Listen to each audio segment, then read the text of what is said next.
ברוכים הבאים לאולם הספורט שבשכונת גני אביב שבלוד. העולם הזה יארח היום את אליפות ישראל באגרוף. חגיגת האגרוף כאן מתחילה עם לא פחות מ-23 קרבות. בסיומם יוכרע מי יהיו אלופי ישראל הבאים. זוהי אליפות ישראל לבוגרים ונוער בשנה הנוכחית. קצת נתקלנו בקשיים בתחילת השנה עקב כל המצב עם המלחמה. החלטנו שאנחנו מקיימים את האליפות גם השנה. בעוד כחודש וקצת ישנו טורניר מוקדמות אולימפיים, אז פה תורכב הנבחרת.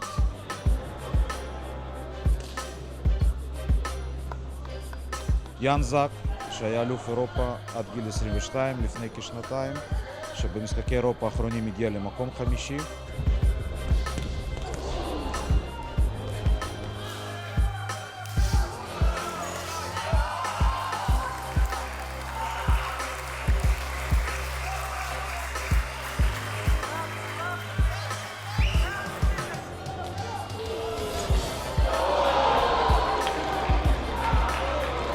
תחושה מצוינת, כבר לא פעם ראשונה אני נהיה אלוף ישראל בבוגרים, זה ממש כבוד.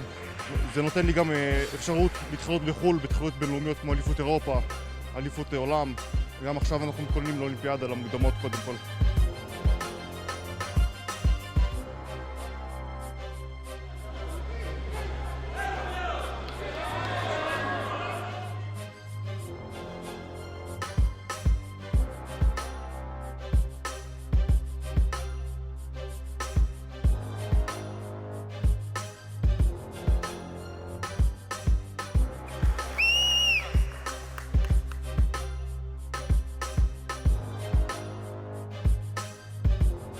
כל עוד שלא נצליח להביא מתאגרף לאולימפיאדה, אז אני לא אוכל להכתיר את המאמצים האלה בהצלחה, אבל אני מחזיק אצבעות לעצמנו ולמתאגרפים הנהדרים שלנו. אחמד שטיבי במשקל 63.5, מתאגרף עם ניסיון עשיר, פינליסט אליפות אירופה מלפני 3 שנים עד גיל 22.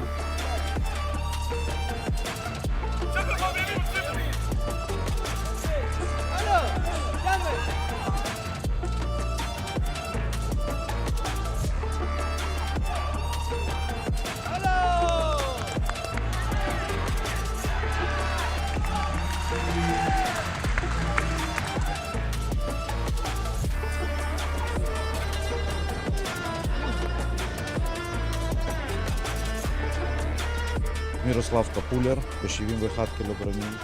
באליפות העולם האחרונה שהייתה שנה שעברה הגיע למקום השמיני.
דוד אלוורדיאן, מתאגרף מאוד ותיק עם הרבה ניסיון, שהוא ייצג אותנו בטורניר המוקדמות במשקל 51 קילוגרמים.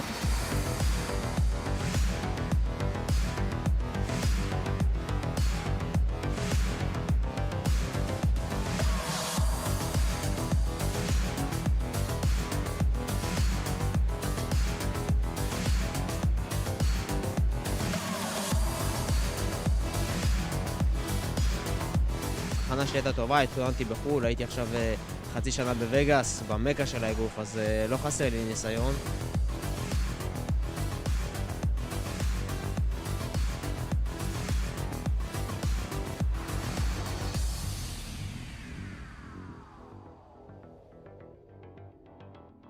אז זו הייתה אליפות ישראל באגרוף לבוגרים ונוער, המון אלופים ואלופות חדשים. אנחנו כמובן נתראה כאן בשנה הבאה, ועד אז נקווה אפילו לנציגות של מתאגרף ישראלי באולימפיאדת פריז 2024.